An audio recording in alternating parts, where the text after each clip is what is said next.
இன்றைய எபிசோடு ஆரம்பத்தில் குடும்பத்தில் இருக்கும் எல்லாரையும் கூப்பிட்டு வைத்து கோபி நான் இந்த வீட்டை விட்டு போக போறேன் என்று சொல்ல அதற்கு யாரும் எதுவும் பேசாமல் இருக்கும்போது பாக்கியா பேசாமல் கிளம்பி விடுகிறார். பிறகு ஈஸ்வரி நீ எதுக்கு கோபி இந்த முடிவு எடுத்த? குடும்பம் என்றால் பிரச்சனை இருக்கத்தான் செய்யணும், அதுக்காக நீ போகணும் என்று முடிவு எடுக்கக் கூடாது என்று சொல்லிக் கொண்டிருக்கும் போது அவர் எங்கே இருக்கணும்னு விருப்பப்படுறாரோ அங்கேயே இருக்கட்டும் என்று செழியன் சொல்லி விடுகிறார். இதனால் ஈஸ்வரி இன்னும் அதிர்ச்சி அடைகிறார். அப்போது எல்லா பிரச்சனைக்கும் காரணம் இவதான், இவளாலத்தான் இப்படி ஆச்சு என்று இனியாவை பார்த்து திட்ட, அதற்கு இனியா என்னை யாரும் கம்பல் பண்ணுனா பிடிக்காது, அதுபோல நானும் யாரையும் கம்பல் பண்ண விரும்பல என்று சொல்லிவிட்டு போய்விடுகிறார். உடனே கோபி மற்றும் ஈஸ்வரி இருவரும் அதிர்ச்சியாகி ரூமிற்கு போகிறார்கள். அங்கு கோபி ஈஸ்வரி இடம் என்னை ஒரு நல்ல புருஷன் இல்லை என்று பாக்கியா சொல்லி இருக்கா, அதுபோல ராதிகாவும் சொல்லியிருக்கிறா.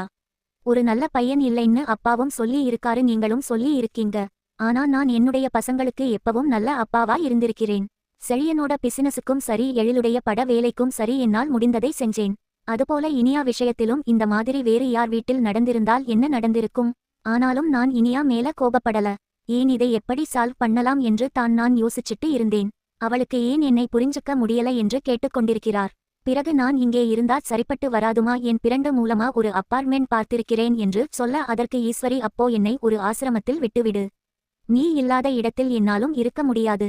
உனக்கு எப்போ என்ன நடக்குமோன்னு பயந்துக்கிட்டே நான் வாழ்வதற்கு தனியா போயிடுறேன் என்று சொல்ல அதற்கு கோபி நீங்க எதுக்கு ஆசிரமத்தில் போய் இருக்கணும்னா நீங்க என் கூடவே வந்துருங்க என்று சொல்கிறார்.